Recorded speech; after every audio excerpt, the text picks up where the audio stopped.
This is Sparta. Welcome to the breakdown for UFC 300. I'm here tonight with my co-host Randy.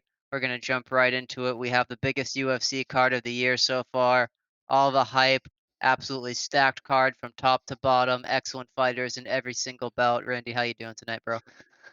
Pretty good. How we doing, man? Last week was a good one. Yet again, a couple right, couple wrong.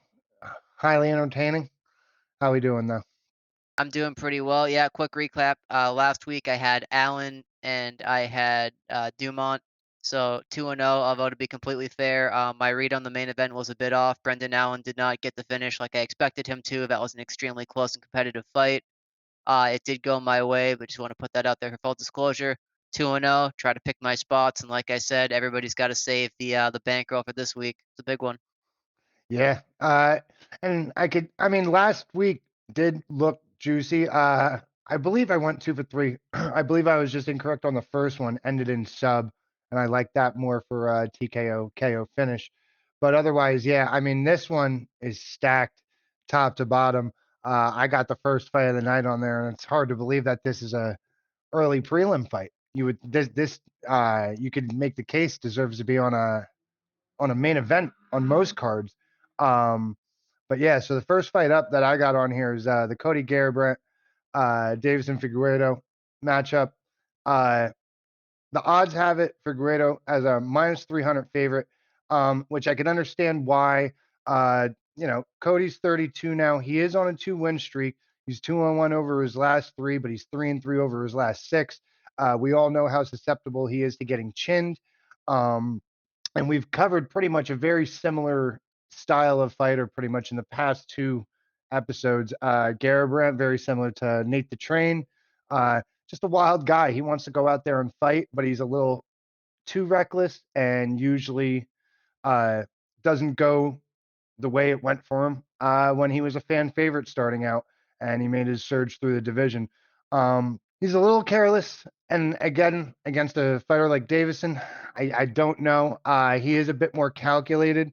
Uh, and I would say he's probably the cleaner striker, better footwork. Davison's coming off a decision against Rob Font, but his previous 4 fights are against Brandon Moreno. So over his past 5 fights, he's only fought 2 guys. So that is the slight variable in here that I do feel like gives Cody a little bit of an extra shot. Um, Figueredo just hasn't seen as much variety as most guys do. It's not often guys get that 4 run time run back against a fighter. But with that being said, I think Davison has the better toolkit in this fight. I think the odds are right with the minus 300, but I would say again, it's the only shame here is that again they don't put the prop odds out early in the week. But I would love to see what the fight to not go the distance odds would be on this. I see both guys really going for it. I would not be surprised to see this end in the first or the second round. I would be even more surprised to see this go all the way to a decision. I could see that. Yeah, Cody has been susceptible to getting chinned. To your point, I know when he switched camps, Garbrandt made more of an attempt to bring in the wrestling because he has that D1 wrestling background to an extent. I actually read his biography. I have his book on my bookshelf in the other room, Nice. and he has an excellent wild story. So he does have that wrestling pedigree, but to your point, he doesn't usually use it. He's very, very Right. happy to swing and bang. It's like that line from The Ultimate Fighter, "Just let me bang, bro." With the new camp, we have seen him grapple a bit more, but like you said, a lot of power in that matchup, and even in a lower weight class, I could easily see that ending by finish. Well, both of those guys too. They get definitely this is one that I would feel like with a live bet, I feel like this is one I would stay away from because both these guys they make riskier decisions, even more riskier than they already are to begin with. But past round one, if this gets out of round one, it's really anybody's fight. It's an absolute dogfight in my opinion.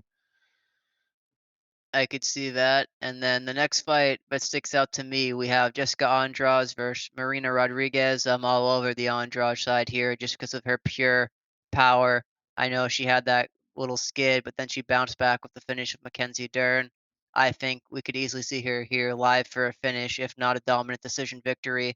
Marina is getting up there in age. I believe she's 36. Andrade is younger. She's 32. To me, that's still, especially for MMA, that's the edgier prime. And I believe we're going to be able to see her control Marina against the fence with the clinch, right? Throw those knees, throw those heavy strikes, and ultimately, I think, control the fight and go to either a decision victory or a finish. I know Marina does have power herself. She finished Amanda Ribas, but that was more through the flurry of strikes, right? Just pow, pow, pow, right? Trapping her with the constant barrage. I don't think she has the power to stand up to Jessica here. So I'm Right. all over Andrade in the spot. No, I agree. I see that fight the same exact way you do, pretty much. I could see that just being a pretty clear decision, unanimous decision for Andrade, if not by finish. I feel like she will overwhelm her with her boxing, striking. Very technical. Um, yeah, love that. Yeah, so that's gonna be one of my plays of his card, and I know 1 and 3 in her last 4, I think, has deflated the price, right? We talk about public perception inflating the price because the public bets what they saw last. I think that recent record, and she's faced some good opponents, right? Blanchfield, Xiaonan. So there's no shame in like Tatiana Suarez, no shame in losing to those people. So I think that's allowing me to get Andrade here at under -200. So I'm gonna run with that.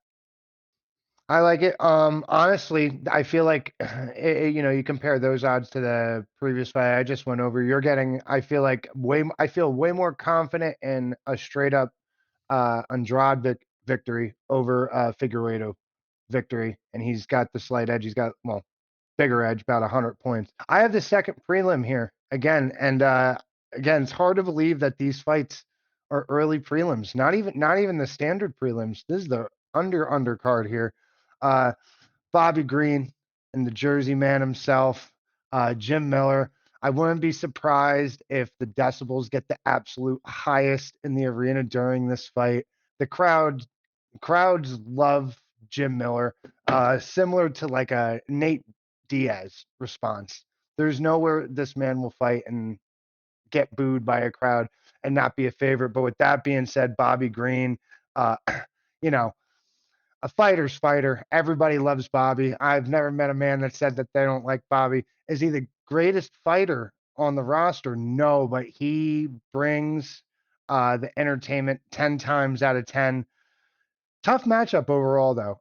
So you got Bobby Green at a -175 here. A little surprised to see him the favorite on this side.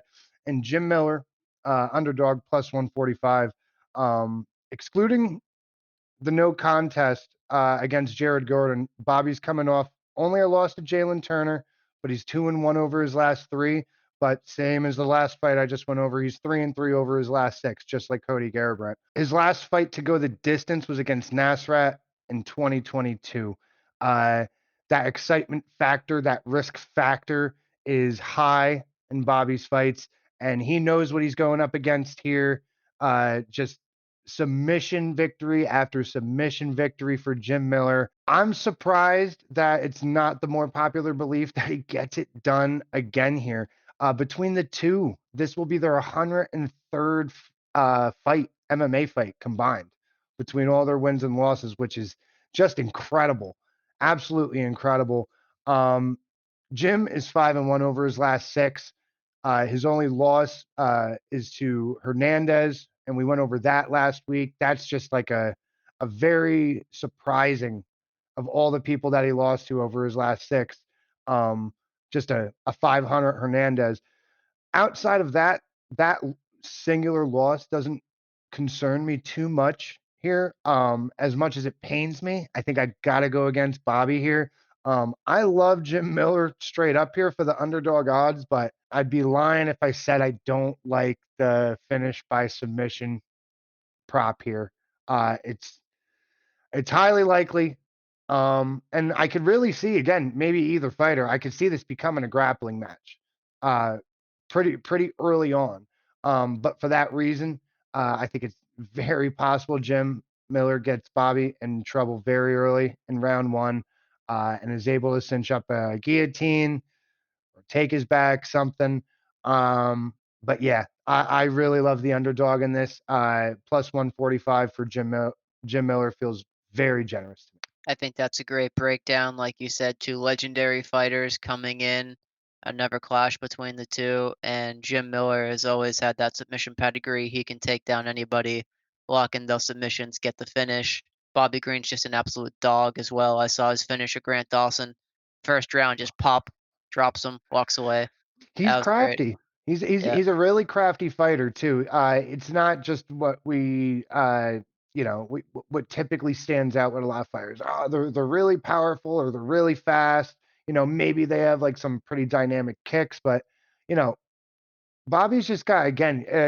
I think he resembles what most people imagine with a well-rounded fighter. He could get himself out of a dangerous position, while he might put himself there because he is a bit more risky. Um, the guy's got just a dangerous tool set. I just don't see him outsmarting as tactical as Jim Miller is. And speaking of underdogs, we talked about Jalen Turner. Another fight on this card, Jalen Turner versus Renato Money Moicano. I am all over the dog here, right? And as you all know, this upcoming April 15th, it's tax day. That's awful. And who's going to save us from tax day? Here comes the money. It's Money Moicano. He's going to win. He's going to cut the promo right there. What the fuck are these taxes? Tears gonna fall from my eye. It's gonna be great. But to be serious for a moment, my read on this fight is very simple. I looked at the odds and I see value here. And I've talked in the past about looking at the odds and being like, all right, well, value here, value there. You can get in trouble chasing value on each particular fight. But here, Moicano at 2-1 or slightly over 2-1, depending on what book or exchange you're betting on. I think he has a significantly better chance of winning this fight than those odds would reflect. So I'm just going to put a unit down simply because of that. I like his chances here. Fair assessment. I agree. Sometimes the best play is to just not overthink it, and like you said, sometimes chasing value will find you absolutely no value. Sometimes you just have to take what's there. Yeah, I like it. I like that he has a rounded skill set, and Turner too, right? No question. Jalen Turner is Oh, very right. good, right? But to get a good fighter at a price like plus 200, you're going to be betting against a never good fighter. So to be completely objective, I would not be surprised if I lose that one, but in terms of identifying a wager where I see value, I'm like, all right, I want to take a shot here. I had this one circled for a little bit when the fight was announced, especially seeing those odds. I like Moicano. I like the resilience he showed in his last fight, getting cracked by Dober, then recovering in order to take the third round with a dominant grappling display. I liked that a lot. Seeing him dig deep there, especially after the long layoff. And I know I focused a lot on his side in this breakdown. Jalen Turner is Jalen Turner. He's very good. He can finish from anywhere. Slick jujitsu, excellent striking. I just like the Moicano side. That's what my gut's telling me, so that's where I'm gonna roll. I mean, Moicano's stock has been rising for sure. And again, maybe not the loudest guy, but he gets the job done. And again, I agree with the assessment with Turner too.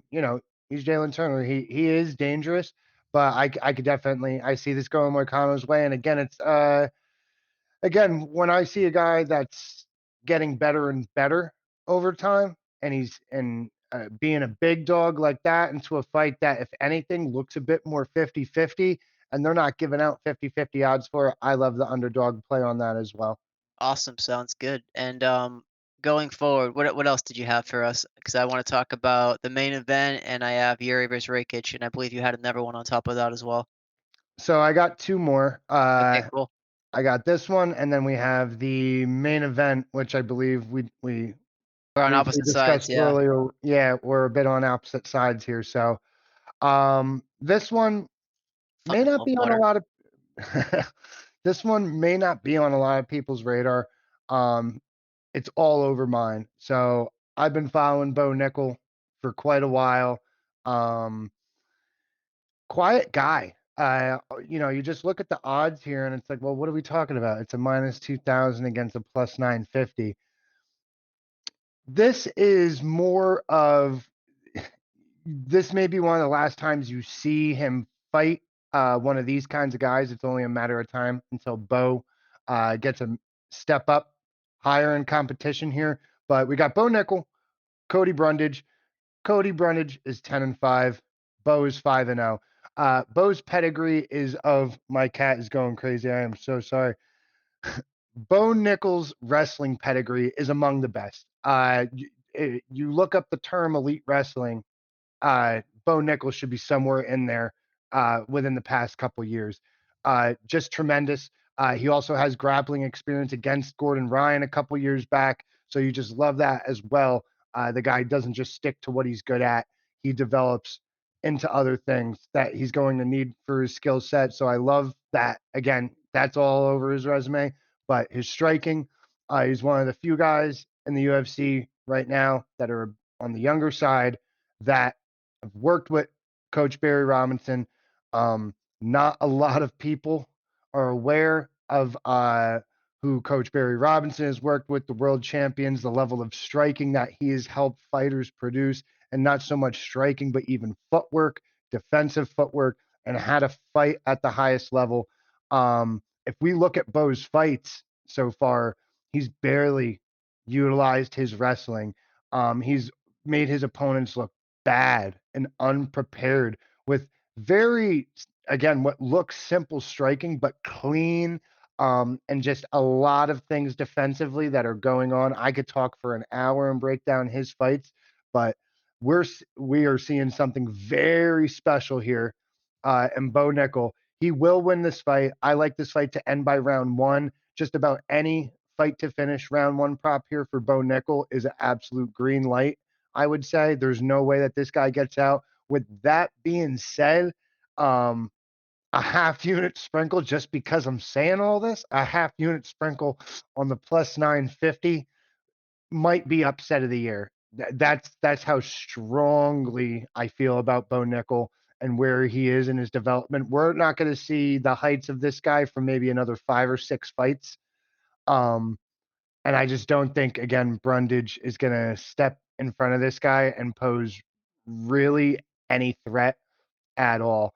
I wouldn't take for granted the fact that Bo Nickel, he hasn't fought anybody in the UFC yet, and you know, there's nothing there. If you look at what he's done the past couple years leading up to now, uh, this guy's going to be dangerous, and he's going to be very entertaining to watch as he climbs the ranks over the next couple years. But give me Bo Nickel round one finish, just about any finish prop that there will be available for him. And to your point about Cody Brundage, I've read, and I'm of this opinion too, that no fight should have the odds where there's like a plus 950 and a minus 2000, because fighting itself is such a violent, volatile thing. All these random occurrences could happen. So I know it sounds weird to come up here and say like, oh yeah, I'll offer Bo Nickel, but sprinkle Brundage. Guys, that's how it works. You always have to be objective and think, all right, I could be wrong about this. Let me play devil's advocate. Let me see both sides of the street here. And the only thing I'll just throw out there is the one thing that spooks me about Bo Nickel is in that fight against Pickett, he was a little raw there, with the fouls and stuff. So I could see if he fouls Brundage, if you saw Brundage's fight against Malkoun, if he's offered a way to win by disqualification, he will 100% take it. So just throwing that out there. If you really want to get spicy, you can take Brundage to win by TKO, KO, or DQ, right? For fucking just wild odds.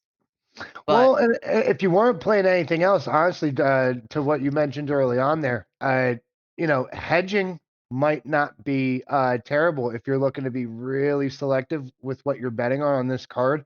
Um, yeah, I mean, me personally, I would say Bo Nickel to finish by KO round one, and then hedge I would say 3/4 of a unit on whatever you like for Bo Nickel on this play to finish in round one, and then that other corner unit just drop it on Brundage because the pay is gonna, should make you what, a quarter unit should make 2 units on that, something like that. So yeah, something like that, because it's just gonna be so astronomical. And that's right. now on Wednesday. Guys, I know it sounds wild. That could move by Saturday because Bo Nickel's gonna be in every single parlay. So the parlay liability could easily push that to for 3,500 or even 4,000. Hmm. And then on top of that, I want to talk for a moment briefly about the prelim main event, Yuri versus Rakic. So I talk about the betting market, and if you've seen my content, I have a tight tinfoil hat. I don't think the bookies are your friends. I think they play tricks. I think they do other things, right? People have often talked about, well, they set the line so they can draw even action on both sides to guarantee themselves a profit. I know it's spicy. I actually disagree with that for two reasons. First off, the idea that you can entice even action on both sides of a market, uh, that would make you think that it's a rational, balanced, even market, right? Human beings are not rational or logical. There's very easily going to be a scenario where you could have just unbalanced action. FanDuel New York took a loss on the Super Bowl, just to give you an example. So they can lose on these fights. And on the flip side, if you know what I've talked about with the dirty tricks they can play with the boosts and the other stuff, bookies will be comfortable having liabilities build up if they think they're going to scoop the public and make a lot of money. That's just they're in their DNA. It's part of it. I see the entire world on Yuri here, and Rakic is still the favorite. In fact, the line has started to move slightly in his favor. I believe he's minus 120 to Yuri's even money plus 100. Yuri is an exciting fighter who gets finishes. Rakic has been knocked for being a little boring at times. Everything about this is just setting off the alarm bells for me. I think this is a trap. I think everyone's gonna be on Yuri, and I think the bookies are gonna be laughing to themselves. Those fat cat fucks, right? As Rakic just kind of clinches him against the fence, makes it boring, and walks away for decision victory. So that's just my read. I know that's kind of the antithesis of what we've been talking about earlier in this episode, talking about, the more MMA focused style breakdowns, footwork, takedown defense, and whatnot. But from a market standpoint, it's hard for me, being me, to look at that and not go, hmm, why is that? I agree. If it looks like a trap, smells like a trap, it's got to be a trap, right? You would Mhm. think. I'd be lying if I said, maybe not a high percentage of my bets, but I'd say, if I made 10 bets, probably two or three of them are going to be off of, hmm, that looks funny. Why is that line that way? Oh, everybody's heavy on this guy and the line's moving the other way. Right. And then again, that really just comes with degenerate experience. Well, looking at lines all the Mhm. time, you know what I mean? You're Yep. not gonna, you won't. Like again, the amount that I've learned from the NHL in the past 2 years, following live lines and just watching, and it's interesting watching that happen for other sports compared to ones that you already know and follow. And right, you could be, pretty knowledgeable in a territory, right? And you could still see line movement like that. And that more than anything else may be encouraging to bet what the market's telling you to bet. And on his point there with the NHL, last night I had the under 5.5 and Bruins Hurricanes, and that came down to the absolute wire because the Bruins managed to score on themselves twice. But I kind of knew in the back of my head I was fine. He's going into the third period, it was 2-1, and they flash up on the screen. Hey, look, FanDuel is giving you like plus 165 on over 5.5. And I just knew, oh, okay, I'm fine. They're not going to pay out plus 165 Yeah. on just a simple 3-goal third period. Because between those teams, that could happen, right? You have the empty netter in the third period as well. Likewise, the week before, about a week and a half before, Bruins versus Panthers, I had the Bruins and they were down, and the over under live was 6.5, I believe, and they were down 2-1 or 3-2, something like that. And I went, that's weird. That seems like they're trying to get you to bet the under. And what happens? The game ends 4-3. So if you learn how to read these lines and see the little tricks they play, also, Hmm. also, guys, get ready to clip this, right? I'm telling you right now, I'm calling my shot. Get the recording out. For those old people like me, I'm an old soul. Get the VHS tape out like it's 1998 Monday Night Raw. Listen to me. Every UFC pay-per-view, they always give out a bunch of wild, random boosts on every particular sports book. The main events, the prelim main event, and the biggest fights on both the prelim and the main card. You'll see stuff like three separate fighters to win, boosted. You'll see a fighter to win by TKO or KO boosted, and you'll see these boosts. And I've found you can reverse engineer the boosts they give you, and if you fade them, you can unironically gain excellent intel about what's going to happen. O'Malley versus Cheeto. I saw Cheeto boosted to win by TKO or KO. He's not going to win a decision logically with the way he fights and the way O'Malley fights. And I saw that and I went, okay. I had Volkanovski against Topuria. I knew I was screwed. I saw a huge fan do a boost. Whitaker and Volk to win. I thought I was safe when Costa almost finished Whitaker, but then the secret juice ran out and he lost the decision. And I went, uh-oh, they're not going to boost two name brand fighters like Volk and Whitaker to win and give that to you at plus money like you want, unless it's a trap. And what happens? Topuria walks away with the belt. So guys, when you see these boosts, trust me, fade them. And for those of you want the excellent example, the biggest example of this, Israel Adesanya was boosted straight up to win, not to win by KO or to win by finish anything, just straight up to win on DraftKings in his fight against Strickland. And that was the call that really propelled my account to notoriety. I told people to bet Strickland. Everybody asked me if I was on crack. I was like, no, and I walked away a winner. So I that's think kind. that Yeah, go ahead. that week I think I told complete strangers Strickland KO round 2. And I don't know if you remember, man, he was saucing Israel with like 20 shots. He was turned around against the cage. I think I live in a complex. I'm pretty sure people 4 floors up heard me yelling. I swore that finish was coming round 2. But me and you might be the only people I know of that were strong on Strickland on that fight. That's an excellent call, man. Whew.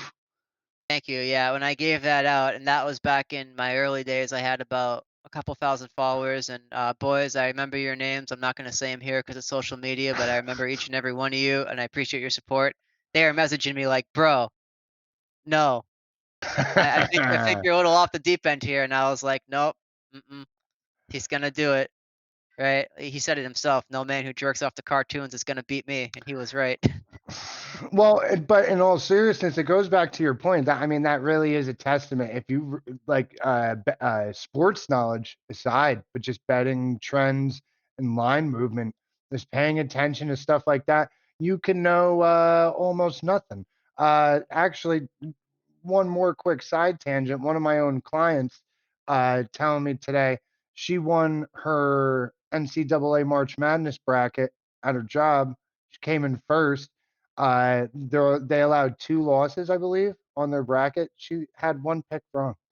She does not watch the games. She was cracking up telling me that she was like, I literally do not watch. There's people in my office absolutely obsessed with it. They're sweating every game. And she just gets her bracket like, yep, looks good. Nailed it. So sometimes, you'd be surprised how far your instincts could serve you, at least in sports betting. Maybe not all the time, but at least half the time. And on top of that, people who don't watch have no implicit biases that can sway them one way or another. Here's a fun degenerate fact for you all. One of the best daily fantasy sports players ever is a guy named Beat by Majip. He won millions of dollars in the early days of FanDuel and DraftKings. That was a screen name. And he didn't watch the games. So when they would invite him out to like the big conferences and the big events, they would have him interacting with pro athletes. I remember the story as Oh man. Joe Montana walked up to him and he was like, "Hey, what's up, man?" And Beep was like, "Hi." Like, he didn't know any of these people were because he didn't watch the sports. He didn't really understand the rules, but he was just so smart. He was able to do it. He went to go chase buried treasure in the mountains, and the fucker actually found it. So very eccentric guy. Yeah, Oh man. Wow. yeah. Beep, if you see this, shout out to you. But yeah, like you said, you don't know how is this gonna end up, boys. This is gambling. Stupid shit can happen. And on that Mhm. note, let's talk about our main event. All right, yeah, let's do it. So we got Potan, Alex Pereira, Jamal Hill. Um, I feel like the odds on this are crafted pretty accurate. I would say the numbers here are pretty accurate assessment of how close this fight's going to be. Pereira is only minus 135, so very slight favorite against Hill, the plus 110.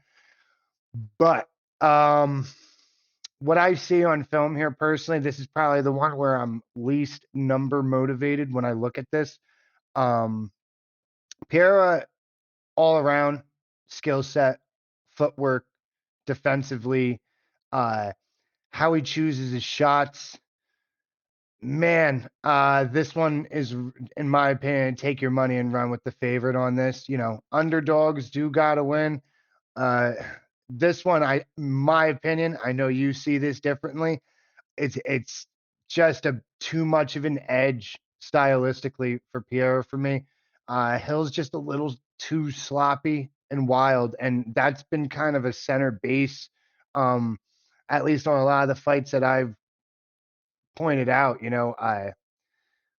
Tactical versus risky, and again, risky does pay off, but not at these level fights, in my opinion. Here, um, Hill is on a 4-fight win streak. He KO or TKO the likes of Jimmy Crute, Johnny Walker, Thiago Santos, but that's not as impressive as Pierre beating Yan and Yuri. I mean, that's about as dangerous as I feel like this division poses. And plus, just again, guy came in, had two warm up fights, and then takes down Izzy. So Alex is certainly you know, arguably one of the best to do it in this weight class. I just don't see Hill having any real edge here other than, Alex gets a little bit sloppy, but I feel like Alex has the cardio advantage here too, especially if this goes into the late rounds. If Hill could find a way to get a sneaky finish early, I do see that to be a possibility. But the 5 round perspective to me, this I feel like is like a unanimous 4-1 if it goes the distance. But I like Alex straight up here. No prop bets, no finish here. There's a lot that can happen, but I just like Alex straight up on this one. So we're on opposite sides of this fight. Here's why. I'm on the Hill side because when I look at Alex's resume in the UFC, something you'll notice a lot of those fights are tailor made stylistically to what he wants to do. A lot of strikers, some kickboxing. There haven't really been a lot of people who've really pushed him in terms of the grappling. It's happened twice. Andreas Michailidis in one of his earliest fights in the UFC, and no disrespect to him, but he was brought in to lose that fight, right? Let's keep it real. The UFC wanted Alex to win that fight, get the KO finish, and move on to bigger and better things. They weren't the same caliber of fighter. And then Jan in their fight, I think Jan was able to easily control him against the fence, take him down, get tons of control time in that first round and that third round. That's why I went to a split decision due to the nature of the current scoring rules of damage versus control. Alex walks away with a split decision. However, I think in an elongated 5 round fight, he's not going to have that out. I think Hill's going to come out, make it very dirty, clinching against the fence, going for takedowns. I think he's going to have a complete, grounded MMA game. And I don't think Alex has shown yet that he can handle that full on, approach where his opponent's going to be mixing in those takedowns, those clinches. And it's not just going to be a traditional, fighting, kickboxing, and striking. Now, of course, he has absolute dynamite in his hands. He only has to catch Hill once to put him on the ground and walk away with the finish. But I think Hill is heavily, heavily undervalued in this spot. He's an excellent fighter with a great skill set. I know Glover's going to be in Alex's corner, and there's going to be that storyline going on. Alex is going to avenge Glover after Hill beat him in Brazil. I like the fighter here in Hill. I see great value in the money line as an underdog, and I know it's a bit of a contrarian pick, but I like Hill here, especially since it's a 5 round fight. 3 round fight, that's Peloton all day. But 5 rounds, I got to go with Hill here. And that'll wrap it up from us. Thank you for bearing with us, boys. Been a great show. If you liked it, leave us a like, comment, subscribe. If you didn't like it, if you're going to say something nasty, be creative about it, please. We're all about originality here. Thank you. We'll see you next week. Peace. Peace. Thanks for having me again, man. You got me feeling lucky. I'm putting everything on black.